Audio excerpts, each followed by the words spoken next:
하나님 아버지 감사합니다. 하나님께서 또 금요일 이 새벽을 허락하여 주셔서 주님 앞에 나와 먼저 예배할 수 있도록 허락하여 주심을 주님 감사합니다. 하나님 이 땅을 살아오는 우리 모두가 하나님 우선순위의 삶을 살아가게 하여 주시고 그 무엇보다도 먼저 하나님 말을 생각하며 살아가는 하나님의 자녀들 되게 하여 주시옵소서.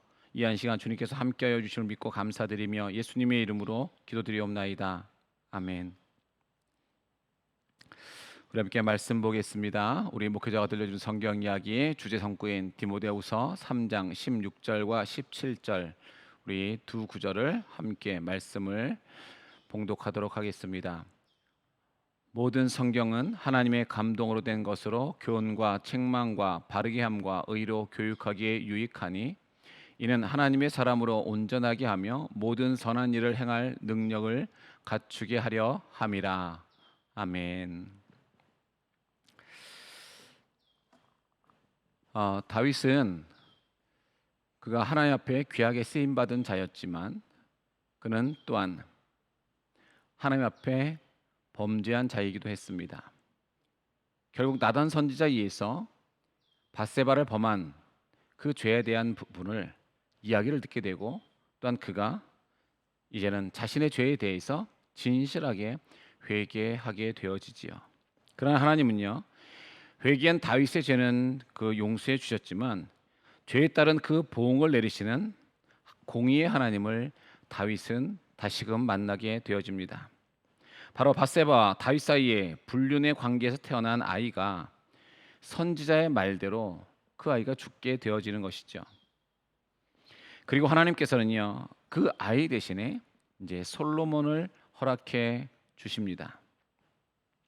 특별히 이 내용 중에서요, 우리는 이 아이의 죽음에 대한 다윗의 태도를 우리가 보면서 교훈을 얻을 수 있습니다. 다윗은 밧세바가 낳은 그 아들이 앓자 그는 금식하며 땅에 엎드려서 밤새도록 그가 하나님께 간절히 기도했습니다. 그러나 아이가 아파 누운 지 앓은 지 한 7일이 되어 죽을 때까지 그의 금식 기도는요 계속되어졌다라고 하는 것이죠.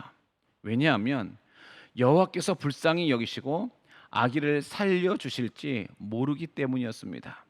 이것은 자신의 그 죄의 결과에 대해서 책임지는 행위를 지금 다윗이 보여주고 있는 것이지요. 자, 다윗은 아이가 죽은 뒤에는요 더 이상 슬픔을 내비치지 않고 그는 곧장 일상생활로 돌아갑니다. 이상히 여긴 신하들은요 다윗에게 묻습니다.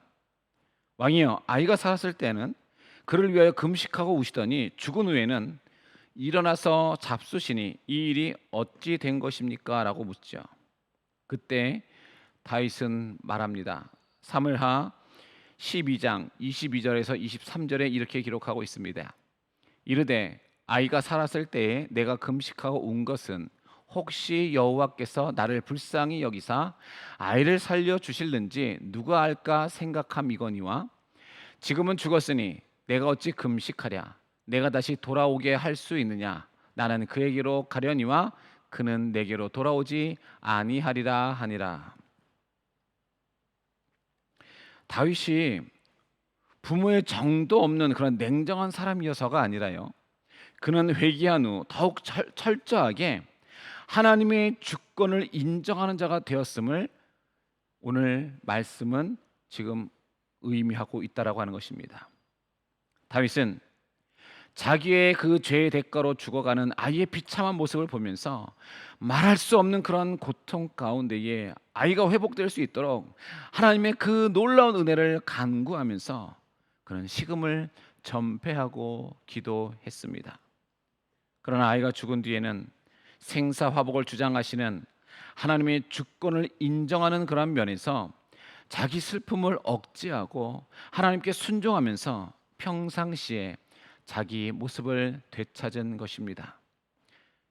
간절한 회개는요 신앙을 성장하게 하는 것이지요. 로마서 5장 3절과 4절에는 우리에게 이렇게 말씀해 주고 있습니다. 다만 이뿐 아니라 우리가 환난 중에도 즐거워하나니 이는 환난은 인내를, 인내는 연단을, 연다는 소망을 이루는 줄 알미로다. 다윗은 그 생명을 위해 기도하던 그 아이가 죽었을 때에 일어나 몸을 씻고 기름을 바르고 의복을 갈아입고 여호와의 전에 들어가서 경배하고 난 후에 그가 음식을 먹었다라고 20절 말씀을 통해서 기록하고 있지요. 그는 하나님의 뜻하심을 깨닫고 난 후에 자신의 슬픔과 감정을 제어하고 난 다음에 해야 할 일을 그는 행하였던 것입니다. 자, 이는 실로 하나님의 뜻에 순복하는 훌륭한 신앙이로서의 그러한 다윗의 면모가 아닐 수 없었습니다. 그러나 하나님의 징계가요, 슬픔만을 안겨다 주는 것은 아닙니다. 성도에 대한 하나님의 그 징계는 당신의 은혜 안에 거하게 하시려는 하나님의 또 다른 그 사랑의 표시라는 점에서 축복을 동반하고 있는 것입니다. 그것은 하나님께서 다윗에게 죽은 아이 대신에 장차 언약의 후사가 될 솔로몬을 주신 점에서요, 그것이 입증되고 있다라고 하는 것입니다. 그 다음에 하나님께서는요, 약속하신 대로 다윗 왕과 밧사바에게 또다시 아기를 허락해 주셨습니다. 바로 그때 그 아이가 솔로몬인 것입니다. 하나님께서는요, 이러한 솔로몬을 사랑하셨습니다. 그러므로 성도들은요, 오늘 이 말씀을 보면서 비록 범죄하였을지라도 우리가 그 범죄 때문에 두려움에 떨기보다는 하나님 앞에 자복함으로써 죄인을 용서하시고 도리어 은혜 베푸시기를 원하시는 우리 하나님 아버지의 그 사랑의 품 안에 우리가 거해야 한다라고 하는 것입니다. 성경 우리에게 말씀해 주고 있습니다. 잠언 3장 12절은 이렇게 기록하고 있습니다. 대저 여호와께서 그 사랑하시는 자를 징계하시기를 마치 아비가 그 기뻐하는 아들을 징계함 같이 하시느니라. 또 히브리서 12장 6절에서 8절은 이렇게 기록하고 있습니다. 주께서 그 사랑하시는 자를 징계하시고 그가 받아들이시는 아들마다 채찍질 하심이라 하였으니 너희가 참음은 징계를 받기 위함이라. 하나님이 아들과 같이 너희를 대우하시나니 어찌 아버지가 징계하지 않는 아들이 있으리요. 징계는 다 받는 것이거늘 너희에게 없으면 사생자요 친아들이 아니니라. 하나님께서는 우리를 바라보시면서 우리를 징계하여 주시는데 그 징계가 결국 징계받는 자들은 친아들이라고 하는 그 칭함을 허락해 주신다라고 하는 것이죠. 징계를 받지 아니하면 그것은 친아들이 아니다라고 하는 것입니다. 결국 사생자다라고 하는 것이죠. 오늘 하나님께서는요, 이 다윗의 모습을 보면서 하나님을 사랑하시는 자는 하나님께서 그가 잘못된 길로 걸어갔을 때에 그들이 올바로 그 길을 걸어갈 수 있도록 하나님께서는 징계를 통해서 돌아오게 하신다라고 하는 것입니다.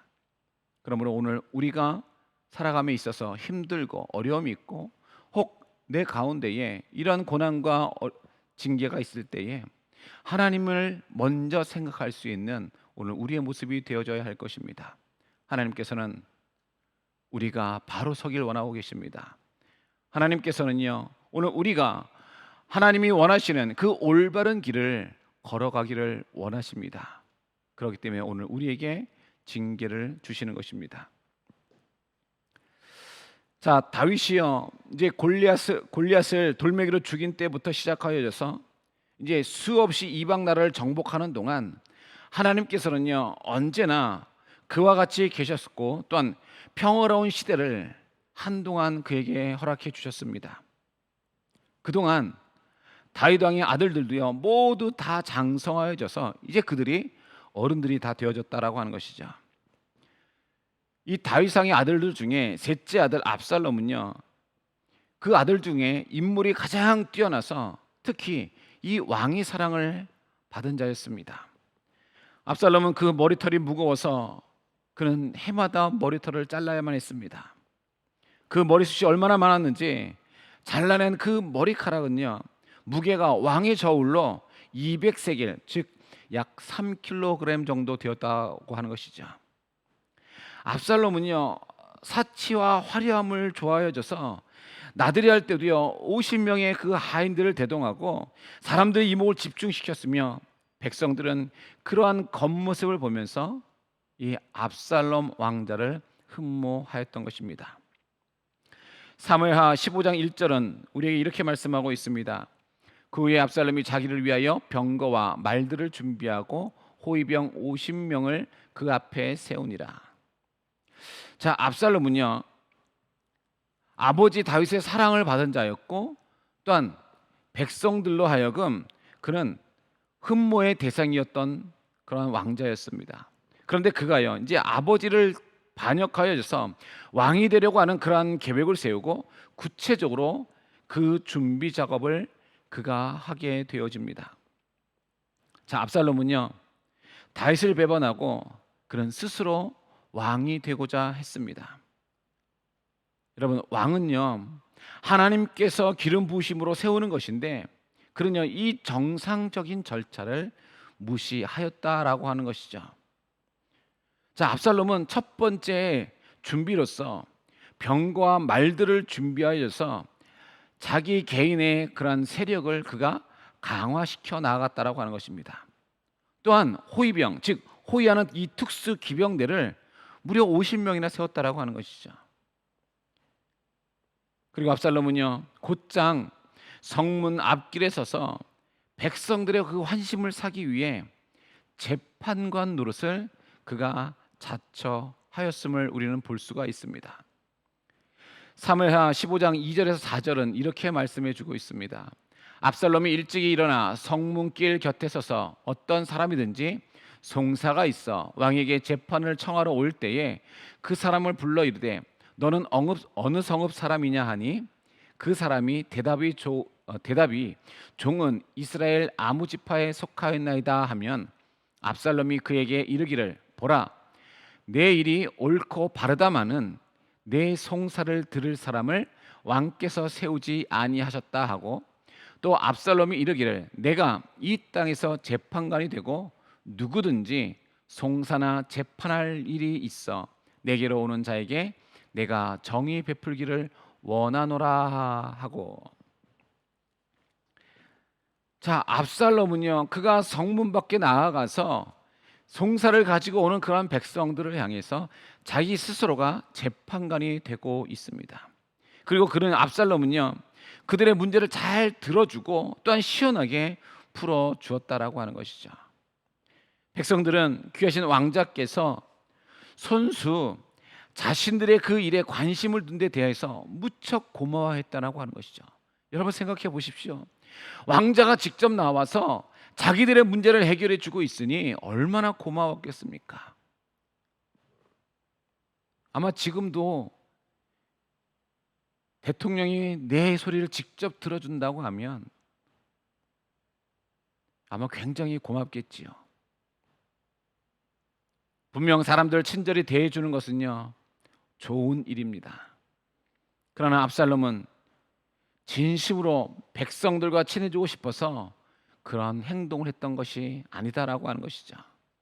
압살롬은요 이스라엘 백성들을 위하는 척하면서 실제로는 자신만을 위한 행동이었다라고 하는 것입니다. 압살롬은 자기의 군대를 강화했을 뿐만 아니라 그가 스스로 재판관이 됨으로써 실질적인 그런 왕권을 행사하기에 이르게 되어졌던 것입니다. 당시에는요 이 재판권은 아무나 갖고 있는 것이 아닙니다. 바로 왕권에 속한 것이었다라고 하는 것이죠. 그런데 압살롬은요 그에게 교만함이 점점 더 더해져서 이제는 그 아버지 다윗 왕이 갖고 있었던 이 재판권까지 넘보게 되어지고, 결국은 그가 이제는 패망의 길로 들어서고 있는 그러한 모습이라고 하는 것입니다. 즉 왕의 이름을 매도하여 재판한 그 압살롬은요 백성들에게 성실한 통치보다는 기만 술책을 그가 사용한 것입니다. 압살롬은 사람을 대할 때마다 정말로 그들의 마음을 들어주는 것처럼 그들의 사정을 딱하게 생각하면서 안타까워하는 그 모습을 외형적으로 보였다라고 하는 것이에요. 자, 압살롬은 이렇게 이스라엘 백성들의 마음을 그가 사로잡았습니다. 사무엘하 15장 5절에서 6절은 이렇게 기록하고 있습니다. 사람이 가까이 와서 그에게 절하려 하면 압살롬이 손을 펴서 그 사람을 붙들고 그에게 입맞추니 이스라엘 무리 중에 왕께 재판을 청하러 오는 자들마다 압살롬의 행함이 이와 같아서 이스라엘 사람의 마음을 압살롬이 훔치니라. 그는요 스스로 재판관이 되어져서 공의를 베풀기를커녕 백성들의 그 마음을 사려고, 백성들이 절하려고 하면요 그들의 손을 잡고 그들의 손에다가 입맞춤을 하였다라고 하는 것입니다. 그는 그 입맞춤으로써 백성들의 그 마음을 도둑질하여 줬고 다윗으로부터 백성들이 떠나게 만들었던 것입니다. 그의 입맞춤은 불의와 입맞추는 것으로서요 하나님과 다윗 왕과 백성들을 배반하는 그런 행위였던 것입니다. 성도들은요 이러한 인간적인 실수와 방법보다는 하나님 앞에 겸손함으로 하나님께서 높여 주셔야 한다라고 하는 것입니다. 내 스스로가 높아지는 것이 아니라 하나님께서 나를 높여줄 수 있도록 우리는 날마다 하나님 앞에 겸손함으로 나아갈 수 있어야 한다라고 하는 것입니다. 그래서 압살롬은요 결국 아버지가 죽기 전에 말썽을 일으키고 말죠. 사무엘하 15장 7절에서 8절의 말씀은 이렇게 기록합니다.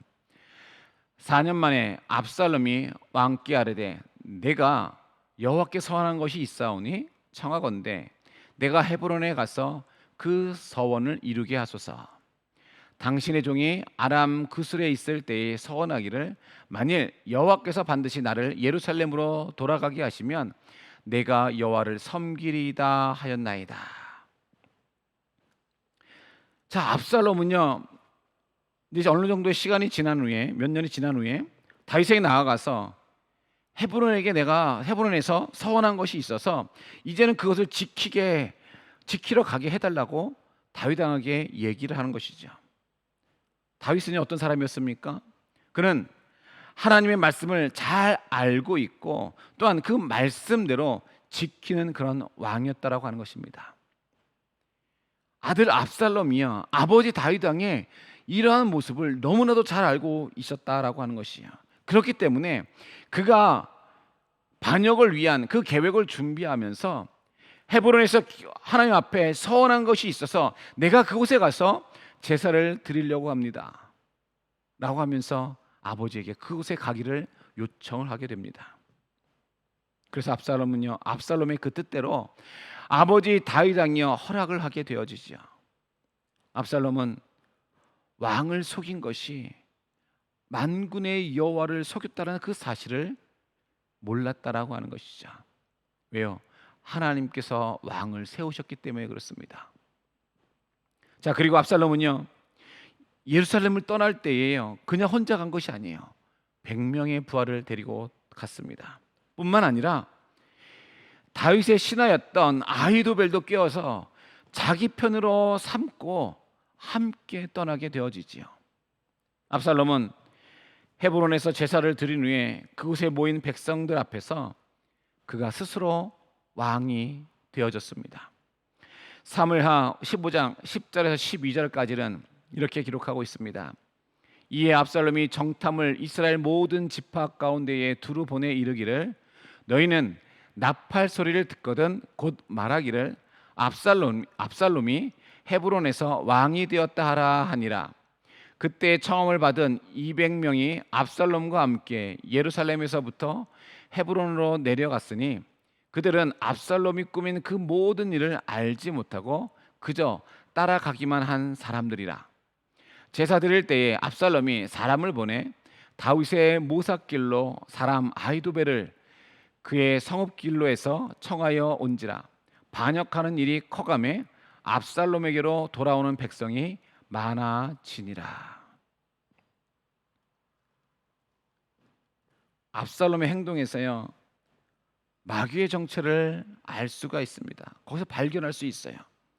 수단과 방법을 가리지 않고 자기 편을 만들어서 거짓된 방법으로 왕주기를 선포해 했다라고 하는 것이죠. 왕권을 통하여 백성을 지배해야겠다고 하는 이 마귀의 괴계를 엿볼 수 있는 것입니다. 그의 거짓된 언행으로 백성은요, 옳고 그름의 그 분별력을 상실하게 되어졌습니다. 당시 200명이 이 압살롬을 따라가면서요, 그들이 왜 가는지 몰랐다라고 하는 것이죠. 전혀 몰라서 그냥 따라갔다라고 지금 기록하고 있는 것입니다. 이렇듯 백성들이요, 이 압살롬의 그 거짓말 언행으로 통해서 그들이 아무것도 모르고 그런 분별력을 상실한 채 그냥 따라갔던 것입니다. 자, 그리고 그 전에 백성들 앞에서 그가 재판관으로서 나와서 백성들의 문제를 해결해 주고, 또한 그들의 손에 입맞춤을 하면서 백성들의 그 마음을 훔쳤던 그 압살롬이요, 결국은 그곳에서 왕을 선포한 이후 백성들의 마음이 압살롬에게로 점점 더 많이 기울어져 갔다라고 하는 것이죠. 사무엘하 15장 13절에서 18절은 이렇게 또 말씀해 주고 있습니다. 전령이 다윗에게 와서 말하되 이스라엘의 인심이 다 압살롬에게로 돌아갔나이다 한지라. 다윗이 예루살렘에 함께 있는 그의 모든 신하들에게 이르되 일어나 도망하자. 그렇지 아니하면 우리 중 한 사람도 압살롬에게서 피하지 못하리라. 빨리 가자. 두렵건대 그가 우리를 급히 따라와 우리를 해하고 칼날로 성읍을 칠까 하노라. 왕의 신하들이 왕께 이르되 우리 주 왕께서 하고자 하시는 대로 우리가 행하리이다. 보소서 당신의 종들이니이다 하더라. 왕이 나아갈 때에 그의 가족을 다 따르게 하고 후궁 10명을 왕이 남겨두어 왕궁을 지키게 하니라. 왕이 나가매 모든 백성이 다 따라서 벳메르하게 이르러 멈추어 서니 그의 모든 신하들이 그의 곁으로 지나가고 모든 그렛 사람과 모든 블렛 사람과 및 왕을 따라 가드에서 온 모든 가드 사람 600명이 왕 앞으로 행진하니라. 이스라엘 백성이 압살롬에게 향하여 가고 이스라엘 백성의 인심이 압살롬에게 향한다는 그 소리에 놀람과 두려움으로 인해서 결국은 그들이 지금 성을 버리고 떠나는 모습인 것입니다. 다윗 왕은 특히 압살롬을 사랑했습니다. 그를 특히 사랑했지만 또한 그가 위험 인물이라는 것도 그는 알고 있었다라고 하는 것이죠. 그러나 그럼에도 불구하고 다윗은 너무나도 놀랐습니다. 그래서 다윗 왕과 그의 신하들은 급히 예루살렘을 떠날 준비를 하게 되어지는 것이죠. 그들은 사울의 눈을 피하여 다닐 때에 다윗과 함께 있었던 용감한 그런 자들입니다. 그때 제사장 사독과 아비아달 등 레위 사람들도요, 다윗을 따라서 언약궤를 메고 왔습니다. 다윗은 먼저 그 순간 하나님의 영광을 생각했습니다. 그런 법궤를 메고 따르는 사독과 제사장들에게 도로 성으로 메어 가라고 이야기를 하죠. 비록 고난을 당하여 유리하는 자가 되었지만 자기 때문에 하나님의 법궤를 고난 가운데 거하게 할 수 없다라고 하는 것입니다. 다윗은요, 하나님이 자기를 인도하셔서 법궤와 성전을 보여주실 것이라고 그는 고백하고 있습니다. 쫓김을 당하는 그 가운데에 하나님의 말씀에 순종하겠다는 이 다윗의 신앙은요, 하나님이 긍휼을 베풀면 왕권이 회복될 것이요, 하나님께서 공의로 선을 베푸시면 그 뜻을 따라 순종하겠다라고 하는 것입니다. 그것이 성에 있으므로 비록 쫓겨 다닐지라도 하나님과 성을 떠날 수 없는 그 마음과 여호와 경외하는 그 마음을 가질 수 있기 때문이었습니다. 다윗이요, 언약궤를 가지고 떠나지 않았던 또 다른 이유가요, 다윗이 언약궤와 함께 다닐 때에 이방인들의 비웃음이 되기 때문이었습니다. 다윗과 같이 하시던 하나님이 어디에 갔기에 쫓겨다니냐고 이러한 비웃음거리가 되지 않기 위해서 다윗은 같이 있기를 원하지 않았다고 하는 것이죠. 또한 선민이 여호와께 올바르게 해야 하기 때문입니다. 그리고 이스라엘 백성 마음속에 언약궤가 머무르고 있어야 하는 것입니다. 하나님께서 다윗을 인정하신 것은요, 어떤 일을 만나도 하나님을 먼저 생각하는 자였기 때문이었습니다. 성도는 다윗이 하나님께 인정받았던 것처럼요, 먼저 하나님을 생각하는 자가 되어야 하는 것입니다. 성도는 환경을 통해서 오는 모든 것을 이길 수 있는 그런 믿음의 사람이 되어야 할 것입니다. 우리가 이 믿음 생활을 안일한 신앙생활을 하게 되어질 때에 예기치 못한 일로요, 다윗이 넘어졌던 것처럼 우리 또한도 패할 수밖에 없다라고 하는 것이죠. 그러므로 우리는 늘 준비하는 그런 성도가 되어져야 하는 것입니다. 날마다 우리의 믿음을 지키려고 힘쓰고 애써야 한다라고 하는 것이죠.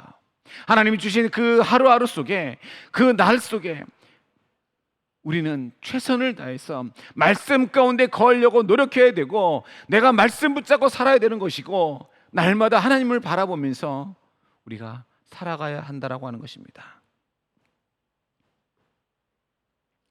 백성과 하나님을 속이고 세워진 이 압살롬의 반란을 보면서요, 오늘 우리 성도들은 항상 진리에 서서 생활을 해야 할 것입니다.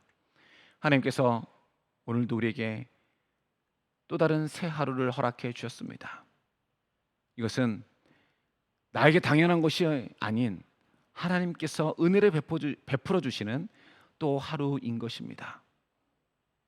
그러므로 이 하루를 살아가면서도요, 우리는 하나님만을 바라보시기 바랍니다. 먼저 하나님을 생각하시기 바랍니다. 그래야 할 때 우리는 하나님으로부터 인정을 받을 수 있습니다. 오늘 주어진 이 시간 속에 오늘 저와 여러분 모두가 하나님 앞에 인정받는 복된 삶을 살아가기를 주님의 이름으로 간절히 축원합니다. 기도드리겠습니다. 하나님 아버지, 주님 주신 또 하루 속에 하나님, 우리가 이것이 당연한 것이 아닌 하나님께서 은혜를 베풀어 주신 하루임을 깨닫게 하여 주시고, 이 하루 속에 여호와 하나님 앞에 올바로 행하며 살아가는 오늘 우리의 모습이 되게 하여 주시옵소서.